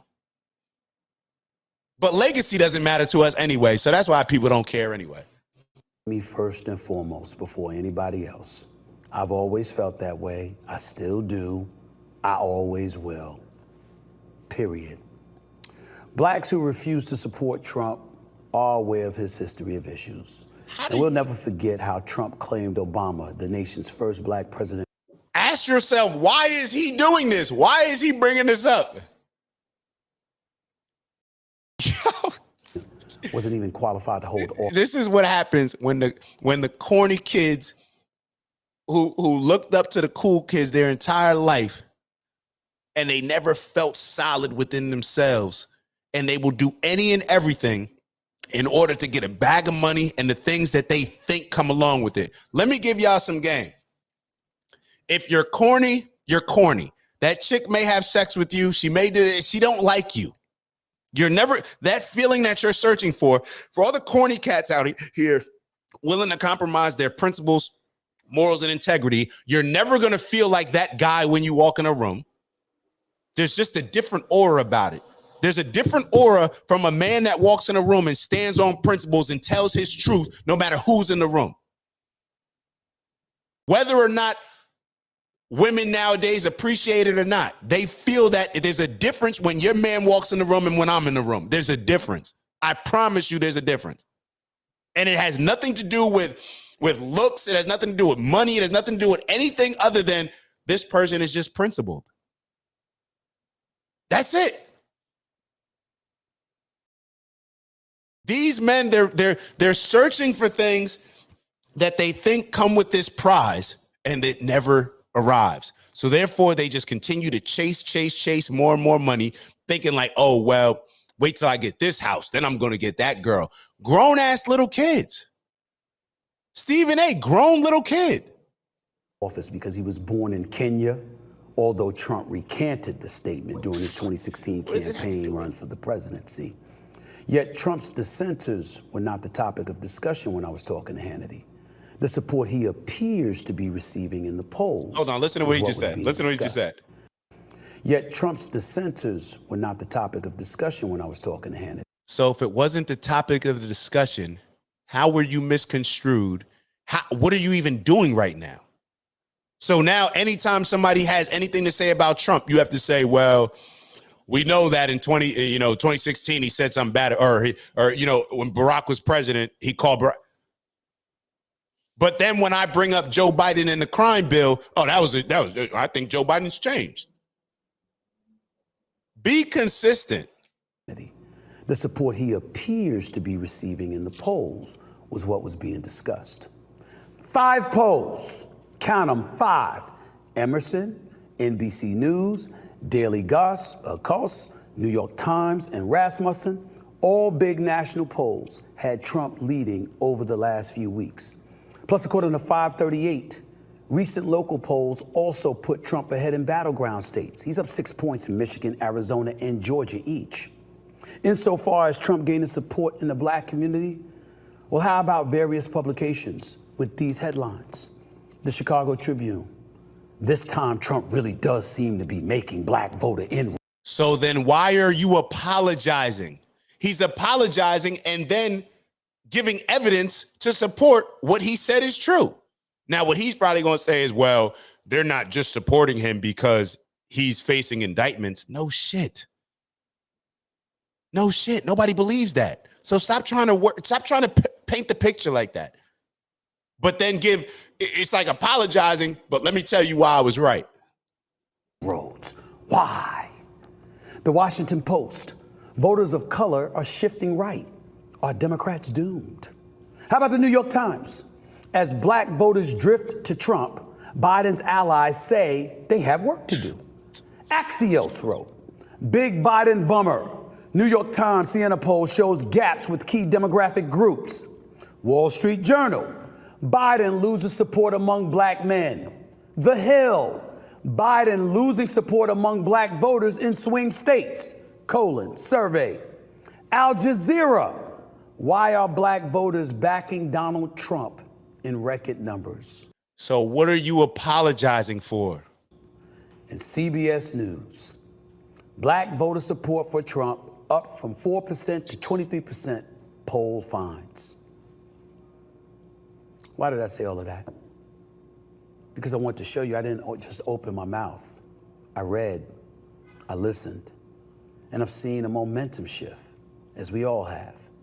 Anywhere I appear, no matter my subjectivity relating to what I feel, is still going to be based on facts being presented into the stratosphere. That is who I've always been. It is what I will always continue to be. But it's never exercised with malice in my heart and soul. Certainly never to insult or harm the black community, my community. My thoughts are put out there to present views. Did you see him? My community. Look at this. And soul. Certainly never to insult or harm the black community, my community. If anybody put thinks out there to present views, I believe. If you think that Stephen A. thinks that the black community is his community, if we as a people think that, then we deserve to be here. If we think that Stephen A. considers his community the black community, then we deserve to be in the position that we're in. That should say a lot. That should say a lot.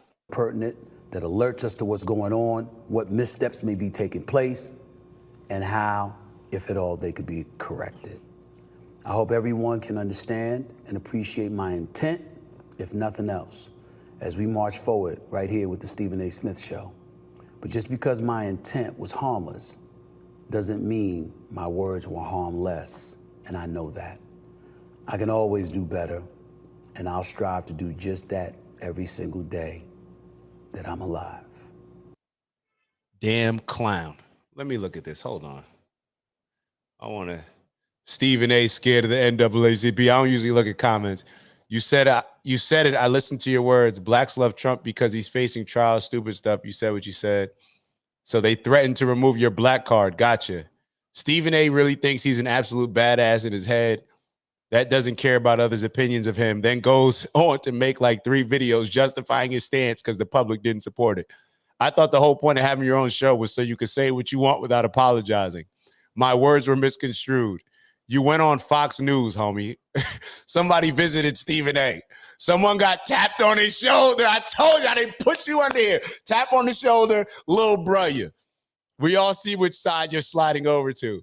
We don't even know who takes these polls. Folded like a lawn chair. Stephen A. is not a free man and can't even make his own choices, let alone speak freely, as he's a puppet for ESPN. And there is no comparison to the plight of black people to the legal woes of Trump. Stop it. We weren't confused, bruh. You are constantly showing your true colors. Damn, what you stated about the polls, because that was nothing compared to violating. You didn't say, all right. The comments say it. At least people in the comments saying it. At least people in the comments saying it. But where are these people in reality? And if you really look at it, there's the elephant in the room, though. Shout out to Cuz O'Keefe, man. Who do you see as his community? Wealthy people. The people that Stephen A. would be excited to be around. That's who I would see as his community. Anybody that he feels can level up his brand anybody that he can hang around that makes him look cooler, that's his community.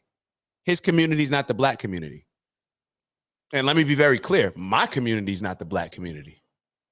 I told y'all before, I don't stand on people just because they're black. That's the most silly, racist, dumb thing you can do, just to align yourself with a group of people based on their skin color. Matter of fact, to each their own. Y'all do what y'all want to do. That's not how I decide to do things. That is the exact. Do y'all realize that's the exact type of thinking that got us in this position right now? That's the exact type of thinking why a group of people can enslave just people based on their color. That's the exact type of reason why when you go to India, they got their caste system.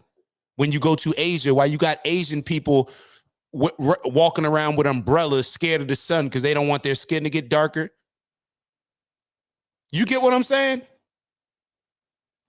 That's I don't care about, bro. You're not impressing me with saying that you root for everybody black and that the black communities.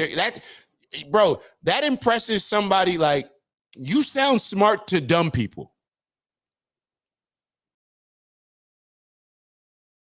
You sound smart to dumb people. I'd be a fool. Imagine how disrespectful it would be for my guy, my big bro, Jim Dory, my big bro, for me to say like, yo, you my big bro, but you're not like, I know you have love for me more. I know our families love each other. I know you've helped me. I know you've supported me. I know you've help me in ways that I won't even say on here because I know that there are ways that you don't even want to. It's not even about that. Imagine me saying, well, I hold him in higher regards because he's black. Like, what? Who convinced us of this? It's like, didn't we learn?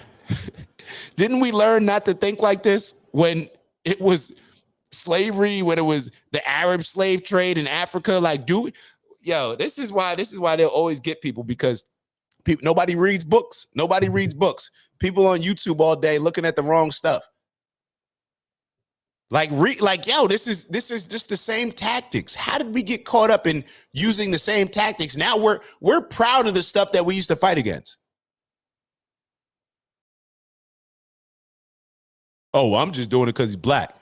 We were complaining like, yo, you should not enslave us just because we're black. You should not enslave us just because of the color of our skin. Yo, I'm rooting for this. I want Barack to win just because the color of his skin. Bro, it's a dangerous, slippery slope, that type of thinking. And we're seeing exactly where it slips into right now. Rooting for everybody black. Well, you're not going to criticize black women, so we can't say anything about Meg. Well, you can't criticize black culture. That's our culture. What? You can't be real about saying what is clearly happening with Trump, that then you give all the reasons why. I don't know, man. Listen to this, man. Let me finish off on a high note. Let's get out of here. I'm hungry. Society got our heads messed up with color. That's a fact, bro. And this is what is so. I used to think like this. The rich and powerful only care about one color, green. Facts. If you can push my brand, put more money in my pocket, that's Stephen A's community. Stephen A don't care, but he could do all this. He could do, how are we not offended by him doing that stuff? We know he's playing games with us. This is crazy. It's crazy. I don't know. We sometimes people get what they deserve. We get exactly where we deserve. We are exactly where we deserve to be. We are exactly where we deserve to be. Hold on. Let me go to this. Let me finish it off with Goggins, my man Goggins. I like this. I don't know if I played this already. Needs to be said. Some wise words. By age 30, you should be smart enough to realize this. 1, stay silent. Not everything needs to be said. 2, silence is better than unnecessary drama. 3, if you find someone smarter than you, work with them. Don't compete. Competition is weakness. 4, the family you create is more important than the family you come from. 5, Your current job doesn't care about you. They only pay you enough to kill your dreams. 9. Free yourself from the society's advice. Most of them have no idea of what they're doing. 10. It's better to have one friend who's happy for you, supports your win, encourages your dreams, than a bunch of acquaintances who are lazy, self-centered, jealous of your success. 11. You'll be 10 times happier if you forgive your parents and stop blaming them. 12. If you continue waiting for the right time, you'll waste your whole life and nothing will happen. 13. No one will ever come save you. Your life is 100% your responsibility. 14. Your inner circle should be more focused on money, success, and starting a family. 15. You don't need 100 self-help books. All you need is actions and self-discipline and to follow me. Remember, if you're seeking to elevate your mindset, relationships, and health, listen to Goggins. Accelerate your journey and unlock new levels of success and fulfillment. By age 30, you should be smart enough to realize. Yo, y'all keep playing around, and I promise you, I'm gonna listen to his first rule. Eventually, yo, this is what ends up happening. This is why I said when y'all don't support people that are standing on principles, morals, this stuff gets tiring, bro. It's a lot of weight on the shoulders. Not everybody's built for this. And then we end up doing exactly. 1. Stay silent. Not everything needs to be said. I promise y'all keep playing around, and it's just gonna be staying silent like everybody else does, and we're just gonna continue to go to walk into the hellfires. We got to empower that. Empower the people that are willing to do some stuff that you're not willing to do. All right, we're going to finish up 30 seconds. 30 seconds of visualization and meditation. Y'all know what we do. I'm fired up right now, but 30 seconds. 30 seconds. Think about what do you want out of your life, yo? What impact do you want to make on the world? 30 seconds. I don't even got a long speech with it. 30 seconds. Just ask yourself that. Go.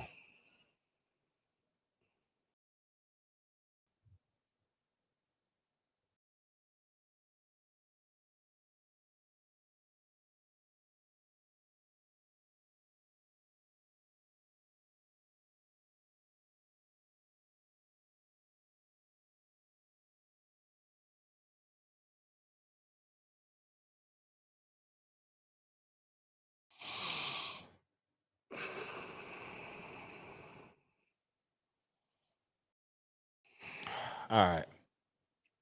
I'm going to give the cats that are fired up like me, who get fired up like me, I'm going to give you the last piece of advice. The last piece of advice is get fired up about this stuff, but then learn to let it go. It is 11:01. I will be smiling at 11:03 in great spirits, hopefully talking to my parents, reviewing the show a little bit, and just happy. We're very happy. It was a productive day, and I'm not going to allow, like a lot of times, you got to be able to compartmentalize this stuff. Be passionate about certain stuff, but never be too passionate and too prideful in it to the point where it can affect you negatively. All right? Stand on what you stand on. You already said it.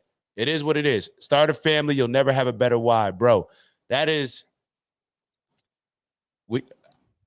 I would love to actually talk to you about that, bro. I think we need to have a conversation about this because there's so much. Let's talk about it. I have so much to say on this. Personally, I don't mind using my personal experiences. Obviously, I'll protect, certain things and whatnot, but I would love to be super, super transparent on this. And that is the key. That is the key. So hopefully I can start living it rather than just speaking on it in those regards, because starting a family, that's the key to all this. So appreciate you, Cuzzo. Start a family. You'll never have a better why. Facts. All right. It's almost 11:03. All right. We in good spirits. Yo, appreciate y'all. I promise y'all. I appreciate y'all so much. Y'all know what it is. Strength and honor, onward and upward. We're here to elevate on purpose, both from an intentional standpoint, as far as elevating our communities, our villages, our tribes, our families. And to do that, we need to make sure that we're holding ourselves to standards of accountability and assuming 100% responsibility in not only our lives, but those that we impact. All right. Becoming who we need to be. So therefore we can be what we need to be in order to them and who we need to be to them so that they can elevate their lives. Get to that bag. Y'all know we filling up that bag with. Mine is health, wealth, integrity. And as my dad recommended, and I embraced it 100%, happiness. We're going to throw that in there. Because if you have the first three and you're not focused on the four is important. All right. People will fight for something, but they got to understand that there's something at the end of there's light at the end of the tunnel. And that light is a certain level of happiness, in my opinion. So with that, I'll see y'all soon. Appreciate y'all. Love y'all. See y'all on Friday. Ew.